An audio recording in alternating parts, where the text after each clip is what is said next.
বিয়ের দিন ডালাটা খুলে দেখি কোনো গোল নেই। আমি আম্মুকে ধরে কান্না করতেছি যে আম্মু আমি আসলে কি করবো, আমার মানে মাথার দুপাট্টা নেই, আমার হাতে চুড়ি নেই, আমার নাকফুল নেই, আমি কি পরবো, আমার কিছুই নেই। আমি মানে স্পিচলেস।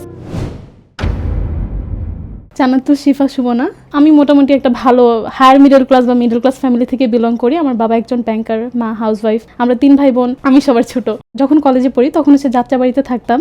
আমার এইচএসসি পরীক্ষার আগ মুহূর্তে আমি পড়াশোনা নিয়ে খুব টেনশনে, এখন আমি ভালো একটা কোচিং খুঁজতেছি, মডেল টেস্ট দিব। তো তখন আমি একটা কোচিং সেন্টারে যাই আমার এক ফ্রেন্ডের থ্রুতে। ওইখানে অ্যাডমিশন নেই। তো ওইখানে পরীক্ষা যখন দিতে গিয়েছিলাম একটা ছেলেকে দেখি, তো ভালো লাগে না, সুন্দর কিন্তু কেমন জানি অত একটা চলে না টাইপের আছে, ঠিক আছে। তো এরপর আমার বিয়ে নিয়ে একটু কথাবার্তা চলতেছিল, মানে নর্মালি যেটা হয়। আমার বিয়ের জন্য মোটামুটি ভালোই প্রস্তাব আসছিল, কিন্তু আমার বাবা আসলে ওইরকম রাজি ছিলেন না। আমার বাবা আবার একটু মেয়ের একটু পড়াশোনা করবে, নিজের বা একটু দাঁড়াবে, এগুলাতে একটু ট্রাস্ট করে। এরকমই যত প্রস্তাব আসে সবই না করে দেন। তো তখন এরকমই র্যান্ডম আরেকটা প্রপোজাল আসে, সেখানে সিভি ছিল, ছবি ছিল। তো ছবি দেখে আমার খুব চেনা চেনা লাগছিল যে এই লোকটাকে তো আমি বোধহয় চিনি, কোথায় দেখেছি। তো পরে খেয়াল হলো যে এই লোকটাকে তো আমি সম্ভবত ওই যে কোচিং সেন্টারে প্রথম দেখেছি, তারই কোচিং সেন্টার ছিল। তো এখন আমি ভাবতেছি যে আব্বু আম্মু তো না করে দিবে, কি করবো, আমারও বিয়ে করার ইচ্ছা নাই, বাট ছেলেটা তো চলে, খারাপ না। তখন আমি ভাবতেছিলাম যে এটা কি আসলে আমার জন্য ভালো হবে নাকি না। তো খুবই কনফিউশনে ছিলাম। তো আমি আবার তার অ্যাকাউন্ট বের করে টুকটাক দেখলাম যে সে কি করে না করে। ফেসবুক সার্চ করা হয়ে গেছে। হ্যাঁ, ফেসবুকে সার্চ করে ফেলছি। অ্যাকচুয়ালি কোচিং সেন্টারে তো প্রত্যেকটা কোচিং সেন্টারে একটা গ্রুপ থাকে, তো অনলাইন গ্রুপ থেকে খুঁজে বের করছি অ্যাকাউন্টটা। তারপর আইডিতে ঢুকছে, তো পরে জানতে পারলাম যে সে তো ভালো, এডুকেশনাল ব্যাকগ্রাউন্ডও ভালো। তো আম্মু ততক্ষণে বুঝছে যে হয়তো এই ছেলেটাকে আমার মোটামুটি পছন্দ হয়েছে। অ্যাকচুয়ালি আমি সেই প্রতিষ্ঠানের মালিক ছিলাম আর কি। তখন আর কি আম্মু আয়সা বলতেছে কি কালকে কোচিংটা একটু অফ দে, কালকে হলো যে তোকে নিয়ে এক জায়গায় যাবো আর কি, যে কি আমাকে নিয়ে একটা মেয়ে দেখতে যাবে। এখন আমি রেডি হয়েছি, গেলাম। যাওয়ার পরে আমার ফুপাই বলতেছে কি যে তাকে একটু মেয়েটাকে একটু দেখান, আমরা একটু দেখি। তো নিয়ে আসলো, মানে যখন আসছে আমি তো নিচের দিকে তাকাই এমনি আসি, ঠিক আছে। আমার ফ্রেন্ড হলে আমরা খুঁজাইতেছে, ঠিক আছে। আমি নিচের দিকে তাকাই দিয়েছি। এখন যখন দেখলাম, দেখার পরে আমি গেছিল যে অবাক হইয়া, প্রথম দেখাটা ওরে আল্লাহ রে আল্লাহ, আমি তো কল্পনাই করতে পারিনি যে এই কাহিনী, ঠিক আছে, যে আমার কোচিং এর আর কি যে স্টুডেন্ট, এটা মানে মূলত আমি যাকে দেখতে গেছি সেই ছাত্রী যে আমার কোচিং থেকে কালকে ছুটি নিয়েছিল। তার এক্সপ্রেশন দেখে আমি বুঝতে পারছি সে তো অবাক। তখন আমি তো দেখে মুচকি হাসতেছি। বাকি ওনার যে বাবা মা বা যারা দেখতে এসেছিলেন তারা স্বাভাবিক ছিল, তারা তো আর ব্যাপারটা জানেন না। সে অবাক হয়ে আছে, আমি হাসতেছি মুচকি। এরপর আমার সাথে টুকটাক কথাবার্তা বললেন, আমি আবার রুমে চলে যাই। আর এখন কথা হচ্ছে যে বাসায় আসার পরে এখন আমি কি করব না করব এটা তো আমি বুঝতেছি না। এখন আমার কাছে তো খুবই রোমাঞ্চকর মনে হইতেছে যে কি নেক্সটে কি হবে। এত উপরের লেভেলের মেয়েরে আমি যে ধরতে গেছি, এইটা মনে হয় এই বিয়ে মনে হয় আর হবে না, ঠিক আছে। আচ্ছা, এখন আমার ফ্যামিলি থেকে তো ওরকম একটা রাজি না। তাদের ফ্যামিলি ব্যাকগ্রাউন্ড বা ছেলের অবস্থা, ছেলে কোনো জব করে না, কোচিং সেন্টার যেটার কোনো ওরকম ফিউচার নেই। তো আমার বাবা রাজি না। তো আমার তো মোটামুটি ভালো লাগছে। তো এর মধ্যে আমরা আবার নিজেরা কথা বলা শুরু করি ফেসবুকের মাধ্যমে। উনি আমাকে নক করছিল। এখন আমি যে সুযোগ যেহেতু একটা পাইছি, ধাক্কা যেহেতু এখানে খাওয়া হয়েছে, তাহলে একটু দেখি কি করা যায় আর কি। এখন ট্রাই করলাম। আস্তে আস্তে আমাদের মধ্যে আর কি যে টুকটাক মানে কনভারসেশন বাড়তে থাকে। দেখা যায় কি এরপর মানে এমন একটা অবস্থা হয় যে মানে রেগুলার চ্যাট করার জন্য বলতে গেলে আমি ওনার সাথে কথা বলতাম, উনি আমার সাথে কথা বলতে, কি করেন, কি খাওয়া দাওয়া করছেন, কোথায় আছেন, হ্যান তেন। এদিকে আমাদের ফ্যামিলি ডিসমিস, এভাবে চলতেছিল। আর আমরা তো নিজের দিকে কথা বলে ফেলতেছি। আমরা ততদিন আমাদের মধ্যে ভালো একটা বন্ডিং হয়ে যায়, আমাদের মধ্যে তুমি মানে কথা বলে স্টার্ট হয়। এখন ওই যে বাইক কেনার সময় আর কি যে হয়েছে কি যে আমি একটা বাইক কিনবো, এখন আমার কিছু টাকা আর কি যে শর্ট পড়ে আর কি। এখন ও জানে আমার কাহিনীটা যে আমার একটু সমস্যা চলতেছে আর কি। ও আমাকে কি নিচ থেকে বলতেছে কি কত টাকা আর কি শর্ট আছে, বাট আমাকে দিয়ে দিতে হবে। ও ডিরেক্টলি এই কথাটা বলে আর কি। বাইক কিনবে বলে কিনছে না, মানে এরকম কয়েকবার বললো কিনবে কিন্তু কিনা হচ্ছে না। তো আমার কাছে মনে হলো কোনো ফিনান্সিয়াল ইস্যুস থাকতে পারে, আমি জিজ্ঞাসা করে। এখন ওর একটা শর্ত ছিল কি যে তুমি প্রথম হুন্ডা কিনে কিন্তু প্রথম পিছনে আমাকেই বসাবা। এখন তারপর আর কি যে বাইকটা কিনে আনলাম, তো ওকে ওর বাসার সামনে নিতে আসছি। ওকে নিয়ে আর কি যে আমি বের হলাম। ওইটার পর অনেক ঘোরাঘুরি করছে ওই দিনের পর থেকে আর কি, ঠিক আছে। অনেক ঘোরাঘুরি, মানে বাসায় কিছু জানে না, বাসায় কিছু জানে ঠানে না। ও আমাকে বলতেছিল কি যে অনেক দিন যাবত যে আমরা দেখা করি ঠরি না। ও আমাকে বলতেছে চলো ঘুরতে যাই। এখন ছেলেরা তো এমনিতেও ঘুরতে যেতে চায়, কিন্তু আমার কাছে কোনো টাকা নেই। আমি কি বলে কি একটু পরে ঠরে যাই, ও বলে কি আচ্ছা অসুবিধা নেই চলো যাই না। আমি বলছি আচ্ছা ঠিক আছে আমরা একটু বাইক দিয়ে ঘুরবো ঠুরবো না। ও বলে কি কেন খেলে কি অসুবিধা আছে নাকি, খাওয়া দাওয়া করবো। এখন আমার কাছে জিনিসটা আর কি যে ইয়া লাগলো, আচ্ছা ঠিক আছে ওকে ফাইন চলো। এখন আমি আর কত না করব, তারপরে আমু 400-500 দিয়েছে, তো এই 400-500 দিয়ে কি হয় বা। এখন ওকে নিয়ে যাচ্ছি, এখন আমার মধ্যে একটা সংকীর্ণতা কাজ করতেছে কি ও মানে এমন একটা রেস্টুরেন্টের কথা বলছে যেটা খুবই হাইলি পশ, এখন ওটা বিয়ার করার মতো সামর্থ্য ছিল না আর কি। তো যাওয়ার পরে যে আমরা খাওয়া দাওয়া করলাম, সবকিছু ঠিকঠাক হইলো। এখন যখন বিলটা দিব, বিল তো প্রায় হলো 3200। ও আমাকে বলে বিলটা দাও। আমি বলতেছি কি আচ্ছা ঠিক আছে আমি একটু ওয়াশরুমে যাই। আমার কথা হলো ওয়াশরুমের ওখানে যে আমি কয়েকটা ফ্রেন্ড আর কি ফোন দিব, যদি এখানে যদি না হয় সেই ক্ষেত্রে আমার একটা ঘড়ি ঠড়ি ছিল, আমি আর কি যে ওইখানে রেস্টুরেন্টে রেখে ঘড়িটা দিয়ে আমি আর কি যে পরবর্তীতে টাকাটা দিয়ে যাও, এরকম কিছু করা যায় কিনা। ওর সাথে কথা বলে মানে নর্মালি বলে আমি একটু ওয়াশরুমের ওখানে গেছি। আমি কয়েকটা ফ্রেন্ডের ফোন দিয়েছি আর কি যে আমাকে যদি একটু পারোস প্লিজ একটু দে ভাই, আমি একটু মানে অবস্থা একটু খারাপ এরকম আর কি, আমি দিয়ে দিব। হ্যাঁ বিপদে পড়ে গেছে আর কি, দিতে পারবে না, কেউ দিতে পারবে না। এখন তো আমি আসার পরে বলতেছিল বিলটা দাও, বারবার বলতেছে মানিব্যাগ বের করে বিল দাও। তো মানিব্যাগ বের করছে, এখন বের করে ওখানে দেখি 5000 টাকা। এখন আমি তো অবাক যে টাকা কি, এখানে টাকা কি, আমি তো ওকেও কিছু বলি নাই। পাশে যে ওইটার ছিল টাকা ছিল আর কি, ওইটারকেও কিছু বলে ঠলি নাই, নর্মালি টাকা দিলাম। বিলটা নিয়ে গেল, তো এই সময়টার মধ্যে আমি নিচে টাকা কান্না করে দিছি যে টাকাটা তো ওই ছাড়া কেউ দেয় নাই।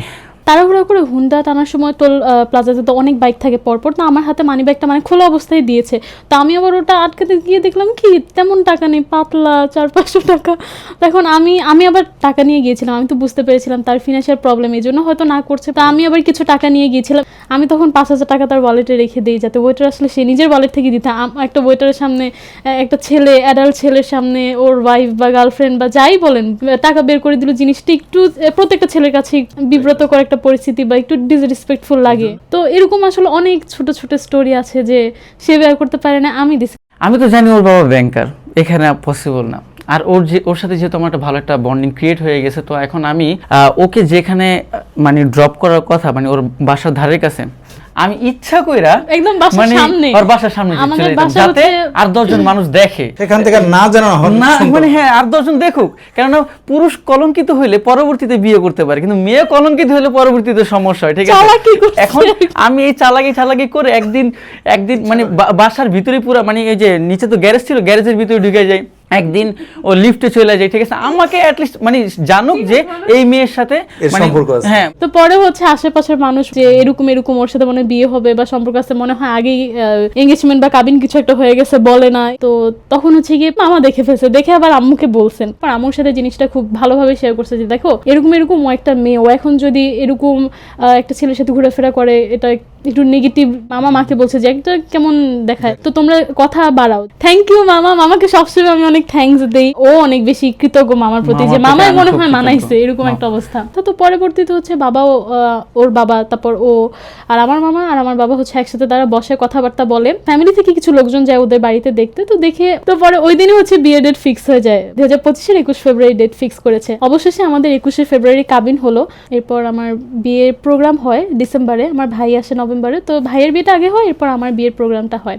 বিয়েতে আমি আসলে জানতাম যে ওদের একটু ফিনান্সিয়াল ক্রাইসিস আছে বা আমাদের যে ফ্যামিলি ব্যাকগ্রাউন্ড এর থেকে একটু লোয়ার হতে পারে, বাট বিয়ে নিয়ে তো প্রত্যেকটা মেয়ের খুব স্বপ্ন থাকে যে বিয়ের জিনিসপত্রগুলো খুব দামি হবে, খুব সুন্দর হবে, বাট আমার ক্ষেত্রে এরকম কিছুই ছিল না। বেসিক যে জিনিসগুলো মানে নর্মালি মেয়েদের বিয়েতে 5 কাপড় থাকে, দামি কিছু জুয়েলারি থাকে, মানে কিছুই ছিল না বলতে গেলে। মানে আমার বিয়ের শপিং হয়েছে একদম লোকাল একটা মার্কেট থেকে, মানে আমার 1 সপ্তাহ আগে আমি আমার ভাইয়ের জন্য বিয়ের শপিং করছি, মোটামুটি দামি, বাট আমার যে বিয়ের লেহেঙ্গা ছিল এটা তার হাফও ছিল না। মানে আমার অন্যরকমের ডিজাইন ছিল, কিছুই আমার মনের মতো হচ্ছিল না। মানে আমি এখনো কান্না করতেছি ব্যাপারটা মানে মনে করে। তো আমি কিছু বলি না, আমার কাছে মনে হচ্ছে কি যে বিয়ের একটা দিন একটা জিনিস পরলাম, হয়তো কবে পরবো না পরবো কোনো ঠিক নাই। বিয়ের দিনটা তো বারবার আসে না, ঠিক আছে। বিয়ের দিন যখন আমি পার্লারে যাব, তো আমাকে হচ্ছে গিয়ে কোনো ধরনের লাগেজ কিছু না, মানে কিছু পাঠানো হয়নি, শুধুমাত্র এই ডালাটাই নিয়ে আসা হয়েছে। ডালাটা খুললাম, আমি খুলে দেখি কি আমার শুধু জুয়েলারি আছে, যেই জুয়েলারির মধ্যে আমার কোনো গোল্ড নেই। একটা মেয়ে তার বিয়ের স্বপ্ন থাকে যে কিছু হলো তার বিয়ের গহনার সাথে গোল্ড থাকবে, এমনকি আমি যে হাতে চুড়ি পরবো, মানুষ তো চুড়ি পরে হাতে, বিয়ের দিন কোনো চুড়ি নেই, আমি কি পরবো? আমি মানে আম্মুর দিকে তাকায় আমি আম্মুকে ধরে কান্না করতেছি যে আম্মু আমি আসলে কি করবো, আমার মানে মাথার দুপাট্টা নেই, আমার হাতে চুড়ি নেই, আমার নাকফুল নেই, আমি কি পরবো, আমার কিছুই নেই। তো তখন হচ্ছে আম্মু মানে আমাকে ধরে কান্না করে বলতেছে যে তুমি আমাকে আগে বলতা, ওরা কি তোমার সাথে শেয়ার করে নাই যে তোমাকে এটা দেওয়া হবে বা এই জিনিসগুলো মিসিং, তাহলে আমি তোমাকে কিনে দিতাম, তোমার ভাবির সাথে তোমাকে কিনে দিতাম, তোমাকে আরো ভালো জিনিস কিনে দিতাম। তো আমি মানে স্পিচলেস। এখন আমি মানে যার সাথে আমার বিয়ে হয়ে গেছে ওকে নিয়ে অবশ্যই আমি আমার ফ্যামিলির সামনে বলবো না যে ওর পক্ষে অ্যাফোর্ড করা পসিবল না বা কিছু, এতে তো ও ছোটো হবে, আমি ওকে তো ছোটো করতে পারি না। তো সব কিছু অ্যাকসেপ্ট করিলাম। তখন আমার ভাবি বলতেছে কি যে তুমি আমার বিয়ের চুড়িগুলো পরো, তোমার হাতটা খালি থাকবে, ভালো লাগবে না।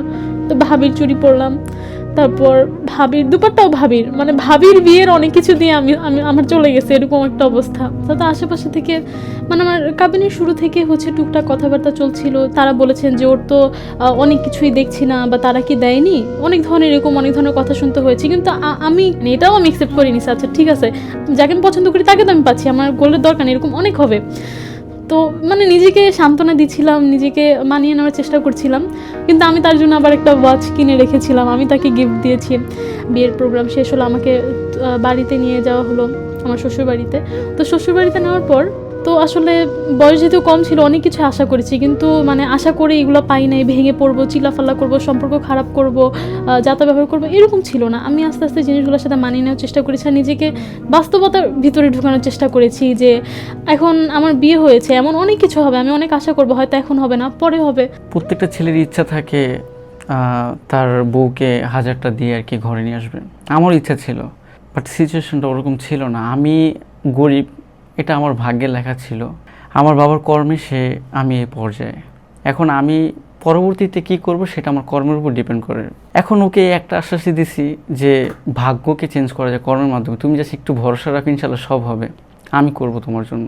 এখন আমার কাছে সীমিত কিছু আর কি যে ছিল, যেটা দিয়ে ওকে কোনো রকম বুঝবাজ দেওয়া যে এটা হবে ইনশাল্লাহ। এখন ওই যে আছে না যে ক আর খ বেশি ডিফারেন্স না, কিন্তু ক আর উমুর মধ্যে কিন্তু অনেক ডিফারেন্স, ঠিক আছে। ও ভাবছিল হয়তো ক খ এর মধ্যে একটা পার্থক্য হবে। আমি সবই বুঝতে পারছি যে ওর বিয়ের A to Z ওর কিছুই পছন্দ হয়নি, এটা আমি বুঝতে পারছি। এখন আমি তো বুঝতে পারার পরে আক্স করার মতো আর কি যে ওয়ে বা সামর্থ্যই ছিল না যে আমি যে ওকে আক্স করবো যে তোমার এগুলো পছন্দ হয় নাই। এখন মানুষ কখন আক্স করে যে মানে তখনই আক্স করে যে এটা কি তোমার পছন্দ হয়েছে, যদি তার দেওয়ার ক্ষমতা থাকে তখনই এটা আক্স করে। এখন আমার তো দেওয়ার সামর্থ্যই ছিল না, এখন আমি আক্স করে নিজেকে আর দায়ী করবো কি কারণে। তা আমি নিজেকে আস্তে আস্তে মানিয়ে নেওয়ার চেষ্টা করলাম। আর ওই যে বলে না যে ধৈর্য ধরলে মানে ফলটা মিষ্টি হয়, ওইরকমই ছিল। তো বিয়ের পর আমার বার্থডেতে সে হচ্ছে আমাকে iPhone 14 Pro Max গিফট করে, মানে জিনিসটা স্বপ্নের মতো লাগতেছিল। এখন আমাকে বলছে যে এই ফোনটা তোমার জন্য, তোমার গিফট এটা। আমি তো মানে খুবই খুশি, মন ফুরফুরা। তো এমনি চলতেছে। তো আমার কাছে মনে হয় কি যে ধৈর্য ধরলে আসলে অনেক কিছু পাওয়া যায়। তাকে বিয়ে করার পর আমার জব হয়ে যায়। তাকে বিয়ে করার পর আলহামদুলিল্লাহ আমরা একটা ব্যবসা শুরু করি। তো এখান থেকে কন্টেন্ট ক্রিয়েশন শুরু হয়। তো যাই হোক, এই যে টুকটাক চলতেছে, দুজন একসাথে ভিডিও করতেছি, আমাদেরকে কম বেশি অনেকেই চিনে। তো এরপর আমি আমার একটা বিজনেস দিই, ওই যে যেইটার জন্যই আমি আসলে কন্টেন্ট ক্রিয়েশনটা শুরু করেছিলাম।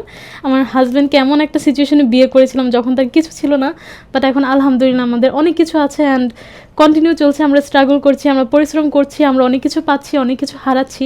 আর আমি চাই আমাদের এই যাত্রায় আপনারাও আমাদের সহযোগিতা করেন, আমাদের পাশে থাকেন। সেই জন্য আপনাদেরকে অবশ্যই আমাদের পেজ ভিজিট করতে হবে। আমাদের ক্লদিং বিজনেস আছে, আমাদের পেজের নাম হচ্ছে স্টাইল উইথ শিফা। আমাদের পেজে আপনারা কুর্তি, 1 পিস, 2 পিস, 3 পিস সহ অনেক ধরনের কালেকশন পেয়ে যাবেন। অবশ্যই পেজটা ভিজিট করতে হবে আর অবশ্যই আমাদের পাশে থাকবেন। জীবনের সবচেয়ে সুন্দর গল্পগুলো সবসময় নিখুঁত হয় না, কিন্তু সত্যিকারের ভালোবাসা থাকলে সেগুলো পূর্ণতা পায়। এই গল্পে আমরা দেখলাম অবস্থার পার্থক্য কিংবা জীবনের কঠিন বাস্তবতা কিছুই শেষ পর্যন্ত ভালোবাসার কাছে বড় হয়ে দাঁড়াতে পারেনি। একটা মেয়ে যে সব দিক থেকে সম্পন্ন, সে বেছে নিয়েছে হৃদয়ের মানুষটাকে। আর একটা ছেলে যে স্বপ্ন নিয়ে পথ চলছিল, সে পেয়েছে সেই হাত যা কখনো ছাড়েনি। ভালোবাসা মানে শুধু একসাথে থাকা নয়, একসাথে লড়াই করা, একে অপরকে বুঝে নেওয়া আর একই স্বপ্নের দিকে এগিয়ে চলা। তারা দুজন আজ শুধু স্বামী স্ত্রী নয়, বরং একে অপরের শক্তি, সাহস আর শান্তির ঠিকানা। হয়তো জীবন সবসময় সহজ হবে না, কিন্তু যদি পাশে থাকে এমন একজন, তাহলে প্রতিটা কঠিন পথও হয়ে ওঠে সুন্দর যাত্রা। এই গল্প আমাদের মনে করিয়ে দেয় সত্যিকারের ভালোবাসা কখনো হারায় না, বরং সময়ের সাথে আরও গভীর হয়। আজ এই পর্যন্ত, ধন্যবাদ সবাইকে। আসসালামু আলাইকুম।